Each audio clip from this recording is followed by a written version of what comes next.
अब हम बात करते हैं प्रॉप्स के बारे में। प्रॉप्स दैट मीन्स प्रॉपर्टीज ही होती है। जैसे हम फंक्शन में आर्ग्यूमेंट्स देते हैं, वैसे ही कंपोनेंट में हम आर्ग्यूमेंट्स दे सकते हैं और वो आर्ग्यूमेंट को हम यूज कर सकते हैं यूजिंग प्रॉप्स।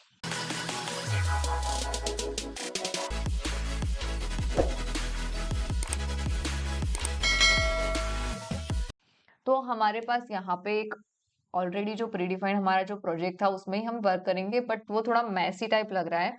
तो हम क्या करेंगे, एक न्यू कंपोनेंट बनाएंगे जिसको हम नाम देंगे नेव बार, या फिर आप हेडर कोई भी नाम दे सकते हो। ओके, तो पहले हम एक कंपोनेंट बना लेते हैं। यहाँ पे हमारे एसआरसी में एक फोल्डर पहले बना देते हैं जिसको हम नाम दे देते हैं कंपोनेंट। अब ये कंपोनेंट के अंदर हम एक फाइल बनाएंगे जावास्क्रिप्ट की, जो होगी navbar.js। देखो फर्स्ट लेटर क्या लिखा है, फर्स्ट कैरेक्टर हमारा कैपिटल रखना है। ओके, तो यहाँ पे हमने ये फाइल भी बना ली है। अब ये देख रहे हो आप app.js, तो वो बहुत ही उलझी हुई लग रही है हमको कि क्या लिखा है, हमको वही समझ में नहीं आ रहा है। तो ये सब हम यहाँ से रिमूव कर देते हैं। लगे तो आप ये कोड को रखना है आपको, तो इस सबको कमेंट कर देना। ओके चलो हम ऐसा करते हैं कि ये जो सब कुछ है इसको मैं कमेंट कर देती हूँ। ओके, और यहाँ पे हम एक और कंपोनेंट बना लेते हैं, function app and then return. अभी यहाँ पे जो रिटर्न करना है वो वैल्यू आ जाएगी। ओके, यहाँ पे नेव बार में हम सिंपली नेव बार बना लेते हैं। उससे पहले हम रिएक्ट की जो चीजें हैं वो इंपोर्ट कर देते हैं थोड़ी। इंपोर्ट रिएक्ट फ्रॉम रिएक्ट हम बनाएंगे फंक्शन कंपोनेंट बनाएंगे हम हमारा एक यहाँ पे नेव बार करके। ओके, यहाँ पे आएगा रिटर्न। रिटर्न में जो लिखेंगे वो हमको डिस्प्ले होगा, राइट। हम लिख देंगे ULLI। यहाँ पे ए अगर लिंक देनी है तो लिंक अभी हमको नहीं देनी है, हम हैज लिख देते हैं। यहाँ पे लिख देते हैं होम। ऐसे ही हम होम की जगह पे यहाँ पे अबाउट, कॉन्टेक्ट, ब्लॉग, जो भी लिखना है आप यहाँ पे ऐसे लिख सकते हो। ओके, इसको हम सेव कर देते हैं। और इसकी जो CSS है वो ऑलरेडी मैंने index.css में ऐड करके रखी है, एंड उसको हमने index.html में उसको मैंने यहाँ पे ऐसे ऐड भी कर लिया एक्सटर्नल CSS की तरह। ओके, यूज करना है हमको यहाँ पे, तो हम यहाँ पे लिखेंगे नेवबार। ओके, अब भी रन नहीं होगा, एरर आएगी, क्योंकि उसको हमको इंपोर्ट भी करना पड़ेगा। तो हम यहाँ पे लिखेंगे इंपोर्ट नेवबार फ्रॉम। कहाँ से हमको इंपोर्ट करनी है ये नेवबार को, तो उसके लिए हम यहाँ पे लिखेंगे कंपोनेंट में है हमारा नेवबार नाम की फाइल, उसमें से हमको ये नेवबार कंपोनेंट यूज करना है। ओके, इसको हम सेव कर देंगे। अभी भी रन नहीं होगा, अभी भी एरर आएगी आपकी अगर ट्राई करोगे तो। यहाँ पे हमको लिखना पड़ेगा एक्सपोर्ट, एक्सपोर्ट डिफॉल्ट, यहाँ पे लिख दो आप नेवबार। अगर आपका एक ही फाइल में आपने जो फाइल बनाई है उसमें मोर देन वन कंपोनेंट है और आपको एक्सपोर्ट सारे कंपोनेंट करने हैं, अगर एक ही कंपोनेंट है तो आप डायरेक्टली एक्सपोर्ट डिफॉल्ट नेवबार लिख सकते हो यहाँ पे इजीली। अभी आप देखो तो आउटपुट हमारा आ जाएगा। तो हम यहाँ पे आउटपुट देख लेते हैं। तो देखो ये हमारा आउटपुट यहाँ पे हमको शो रहा है।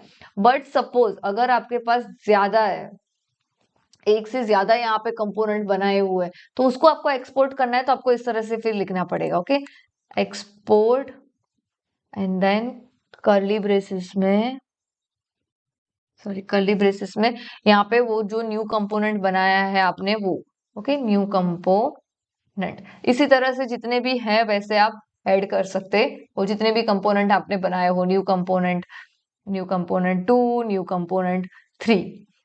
और अगर आपको इसको इंपोर्ट करना है तो पहले मैं इसको कमेंट कर देती हूँ, और इसको इंपोर्ट करना है यहाँ पे, तो यहाँ पे ऐसे कॉमा करके कर्ली ब्रेसेस में जितने भी कंपोनेंट्स है उसको आप यहाँ पे इंपोर्ट कर सकते हो, ऐसे करके न्यू कंपोनेंट 1, न्यू कंपोनेंट 2, जो भी कंपोनेंट के नाम आपने दिए हुए हैं। अभी एक ही कंपोनेंट है इसलिए हम यहाँ पे एक ही चीज रख रहे हैं, एंड यहाँ पे भी हम एक्सपोर्ट डिफॉल्ट नेव बार लिख रहे हैं। अगर ये भी नहीं लिखोगे ना तो भी एरर आएगी। ओके, तो यहाँ पे देखो ये हमारा नेव बार आ गया है। और यहाँ पे कोडिंग भी देख सकते हो, तो app.js को ओपन करेगा तो यहाँ पे सिर्फ नेव बार दिख रहा है। दैट मीन्स कि हमारा नेविगेशन जो मेनू बनाया हुआ है हमारा, उसका कोड यहाँ पे होगा। अब ये मॉड्यूल कहाँ पे है, तो ये कंपोनेंट कहाँ पे है, तो navbar.js में यहाँ पे हमने ऑलरेडी लिखा हुआ है, तो उसका कोड यहाँ पे आ गया। अभी आपको प्रोग्राम में जहां जहां भी नेविगेशन मेनू की जरूरत पड़ेगी, नेव बार की जरूरत पड़ेगी, आपको सिंपली सिर्फ इतना ही लिखना है नेव बार, और वहां वहां पे आप ये कोड यूज कर सकते हो। बार बार आपको ये कोड यूज करने की लिखने की जरूरत नहीं है। अब हम आ जाते हैं हमारे मेन टॉपिक प्रॉप्स के बारे में। ओके, तो अगर आप ऐसा चाहते हो कि ये जो हमारी वेबसाइट है यहाँ पे होम लिखा हुआ है, वहां पे जो भी एक्टिव पेज हो वो लिखा हुआ आ जाए। दैट मीन्स कि अगर ब्लॉग है तो ब्लॉग लिखा हुआ आ जाए, अगर अबाउट है तो अबाउट लिखा हुआ आ जाए, लोगो है तो लोगो लिखा हुआ आ जाए, वैसी चीजें आप यहाँ पे चेंज करना चाहते हो। ओके, तो उसके लिए हम यूज करेंगे प्रॉप्स। तो प्रॉप्स के लिए यहाँ पे हम लिख देंगे प्रॉप्स, और यहाँ होम की जगह पे हम कर्ली ब्रेसेस में लिखेंगे प्रॉप्स डॉट टाइटल है तो यहाँ पे लिख दो टाइटल। ओके, और यहाँ पे कंट्रोल से एस कर दो, यहाँ पे हम टाइटल की वैल्यू दे देंगे। टाइटल इज इक्वल टू, यहाँ पे आप लिख दो लोगो। अब हम सेव करते हैं एंड देन आउटपुट देखते हैं, तो देखो होम की जगह पे क्या आ गया, लोगो आ गया हमारा। वैसे ही आप ये सब चेंज करना चाहते हो तो वो सब भी चेंज कर सकते हो। मैं आपको दो बता देती हूँ कोई भी। यहाँ पे हम लिख देते हैं ब्लॉग, कौन से हैं ब्लॉग का, चलो कॉन्टेक्ट का कर देते हैं। ओके, तो यहाँ पे हम लिखते हैं contact text is equal to, यहाँ पे लिख दो कॉन्टेक्ट डिटेल। ओके, इसको सेव कर दो एंड यहाँ पे कॉन्टेक्ट की जगह पे हम लिखेंगे प्रॉप्स डॉट कॉन्टेक्ट टेक्स्ट। इसको हम सेव कर देते हैं। अब आउटपुट देख लो आप, तो यहाँ पे देखो कॉन्टेक्ट डिटेल आ गया, यहाँ पे लोगो आ गया। तो इस तरह से आप प्रॉप्स का यूज कर सकते हो। और एक चीज याद रखना, ये जो प्रॉप्स है ना वो रीड ओनली। अगर यहाँ पे मैं चेंज करने जाऊंगी ना वैल्यू, देखो यहाँ पे मैं चेंज करने जाती हूँ, यहाँ पे हम लिख देते हैं शीतल, इसको सेव करते हैं एंड अब इसको हम रन करते हैं। देखो आउटपुट भी नहीं आया एंड यहाँ पे हम इंस्पेक्ट करते हैं, कंसोल में जाएंगे तो देखो एरर आ रही है। यहाँ पे हम read only property title, okay, read only property है, चेंज करने की ट्राई कर रहे हैं तो वो नहीं कर सकते, इसलिए हम इसको यहाँ से रिमूव कर देते हैं। अब इसको हम सेव कर देते हैं। अब हम इसको रिलोड करते हैं तो देखो हमारी जो एरर थी वो रिमूव हो गई। तो ये बात याद रखना, जो प्रॉप्स है वो रीड ओनली है, वो यहाँ पे आप चेंज नहीं कर सकते हो। अभी नेक्स्ट अभी हम बात करते हैं कि हम प्रॉप्स को डिफाइन करते हैं, उसकी प्रॉप टाइप डिफाइन कर देते हैं कि ये जो टाइटल है वो स्ट्रिंग में ही होना चाहिए, ये जो कॉन्टेक्ट टेक्स्ट है वो स्ट्रिंग में होना चाहिए, कोई नंबर दे रहा है तो वो नंबर में ही होना चाहिए। तो उसके लिए हम क्या लिखेंगे, यहाँ पे nav bar dot prop types is equal to,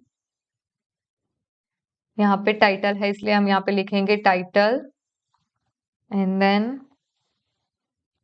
यहाँ पे लिखेंगे प्रॉप टाइप्स डॉट स्ट्रिंग। इसका मतलब क्या है कि जो टाइटल है ना वो हमारी स्ट्रिंग में होनी चाहिए। ओके, और यहाँ पे आएगा हमारा सेमीकोलन। इसके लिए हमको एक पैकेज इंपोर्ट करना पड़ेगा, तो यहाँ पे हम लिखेंगे import prop types from prop types. Okay, इसको हम सेव कर देते हैं। अब आउटपुट देखते हैं, ये एस जो है वो स्मॉल आएगा। ओके, अब हम देखते हैं ये देखो हमारा आउटपुट आ गया। कुछ चेंज नहीं है आउटपुट में, बट आउटपुट में चेंज कब होगा, जब हम यहाँ पे इसको हम कमेंट कर देते हैं एंड यहाँ पे हम लोगों की जगह पे कोई एक नंबर देते हैं। अब इसको हम सेव करते हैं, अब हम आउटपुट देखते हैं। तो देखो आ गया, number supplied to neighbour expected string. तो यहाँ पे क्या कंपलसरी हमको स्ट्रिंग देनी पड़ेगी।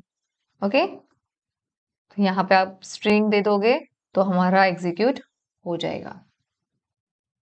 इसको रिलोड कर देते हैं, तो देखो एग्जीक्यूट हो गया। वैसे ही अगर आपको दूसरे को देना है तो यहाँ पे कॉमा एंड देन यहाँ पे अगर कॉन्टेक्ट टेक्स्ट के लिए लिखना है तो कॉन्टेक्ट टेक्स्ट, देन यहाँ पे प्रॉप टाइप्स डॉट स्ट्रिंग, तो स्ट्रिंग। ओके, तो इस तरह से आप यूज कर सकते हो। यहाँ पे भी स्ट्रिंग। अगर आप चाहते हो कि कंपलसरी वो फील्ड होनी ही चाहिए तो यहाँ पे हम लिख देंगे डॉट इज रिक्वायर्ड। तो जब भी हम नल देंगे ना, वहां पे कोई भी वैल्यू, सपोज हम यहाँ पे कोई भी वैल्यू नहीं देते हैं, अभी रन करते हैं। prop title is marked as a required in navbar but its value is undefined। तो जब भी आपको कंपलसरी वैल्यू चाहिए ही वो प्रॉप्स की, तो आपको उसके पीछे क्या लिख देना है, सॉरी उसके पीछे यहाँ पे लिख देना है रिक्वायर्ड। तो यहाँ पे कंपलसरी आपको वैल्यू देनी पड़ेगी। ओके, अभी नेक्स्ट हम बात करते हैं कि डिफॉल्ट वैल्यू हमको ले रख देनी है। डिफॉल्ट वैल्यू अगर वहां पे हम कोई वैल्यू नहीं देते हैं तो ये जो डिफॉल्ट वैल्यू होगी वो वैल्यू प्रिंट हो जानी चाहिए। तो उसके लिए हम यहाँ पे लिखेंगे navbar dot default props is equal to, यहाँ पे हम लिख देंगे टाइटल, यहाँ पे लिखेंगे टाइटल हियर, यहाँ पे कॉमा से सेपरेट कर दो, यहाँ पे दूसरी टेक्स्ट आ जाएगी कॉन्टेक्ट टेक्स्ट, तो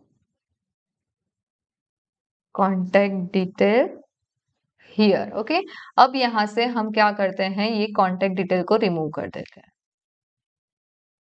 अब हम सेव करते हैं, अब आउटपुट देखते हैं और इसको हम फिर से रिलोड कर। तो यहाँ पे देखो कॉन्टेक्ट डिटेल हियर आ गया, क्योंकि यहाँ पे हमने कोई डिफाइन नहीं की थी, तो बाय डिफॉल्ट जो वैल्यू हमने डिफाइन की यहाँ पे वो वैल्यू हमको शो हो गई। तो इस तरह से आप प्रॉप्स का यूज कर सकते हो। एक और है वे कि आपको मल्टीपल वैल्यूज मतलब ऑब्जेक्ट्स ही पास कर देना है पूरे का पूरा, तो वो आप कैसे कर सकते हो। उसके लिए हम यहाँ पे एक ऑब्जेक्ट बना देते हैं कॉन्स्ट करके या फिर लेट करके, आपको जिस तरह से बनाना है बना सकते हो। इन्फो इज इक्वल टू, यहाँ पे नेम शीतल एंड यहाँ पे हम एक और देते हैं कोड रिएक्ट। ओके, अब इसको हमको एक्सेस करना है इसमें भी, तो यहाँ पे हम देंगे detail is equal to info. इस तरह से हम इसको यहाँ पे पास करेंगे। अब यहाँ पे एक्सेस कैसे करेंगे, ओके, तो एक और यहाँ पे ऐसे बना लेते हैं और यहाँ पे हम लिखेंगे प्रॉप्स डॉट, कहाँ पे, यहाँ पे डिटेल, तो यहाँ पे हम लिखेंगे props dot detail dot name. Okay, इसको हम सेव करेंगे, अभी देखते हैं रन करके। तो देखो आ गया शीतल। अगर आपको सेकेंड जो लिखा हुआ था ऑब्जेक्ट में, क्या लिखा है कोड, उसको एक्सेस करना है तो यहाँ पे नेम की जगह पे लिख दो आप कोड। यहाँ पे हम लिख देते हैं कोड, इसको हम सेव करते हैं एंड देन आउटपुट देखते हैं। तो यहाँ पे देखो रिएक्ट भी आ गया। तो इस तरह से आप प्रॉप्स का यूज कर सकते हो आपकी रिएक्ट एप्लीकेशन में। और जैसे ही कंपोनेंट बनाया है हमने, इस तरह से ही कंपोनेंट आपको बनाना है। सब चीजें आपको app.js के अंदर यहाँ पे ही नहीं लिख देनी है। ओके, यहाँ पे आपको क्या कर देना है, कंपोनेंट नाम का फोल्डर अगर बनाना चाहो तो बनाओ, अगर नहीं बनाना चाहते तो डायरेक्टली भी आप लिख सकते हो। तो यहाँ पे मैंने एक कंपोनेंट नाम का फोल्डर बना दिया, उसमें ही मैंने एक अलग अलग कंपोनेंट बनाएंगे। तो पहले हमने बना दिया न्यू बार, और ये न्यू बार को अगर आपको यूज करना है तो हम डायरेक्टली सिंपली यहाँ पे लिख देंगे न्यू बार। ये पॉइंट भी माइंड में याद रखना कि ये प्रॉप्स रीड ओनली है, उसकी वैल्यू आप यहाँ पे चेंज नहीं कर सकते हो। आप भी आपकी रिएक्ट एप्लीकेशन बनाने के लिए ऐसे ही प्रॉप्स एंड कंपोनेंट बना सकते हो। तो प्रैक्टिस पर्पस के लिए आप भी ऐसे कंपोनेंट्स अलग अलग बनाना और उसको यहाँ पे app.js में ऐड करते जाना। यहाँ पे हमने नेवर बनाया, अगर आपको एक और कंपोनेंट बनाना है लेआउट का, साइड बार का, तो वो सारी डिजाइनिंग आप कर सकते हो, वो कंपोनेंट आप बना दो एंड सिंपली आपको क्या करना है, यहाँ पे वो कंपोनेंट को ऐड कर देना है। Thank you for watching this video. See you guys in the next video.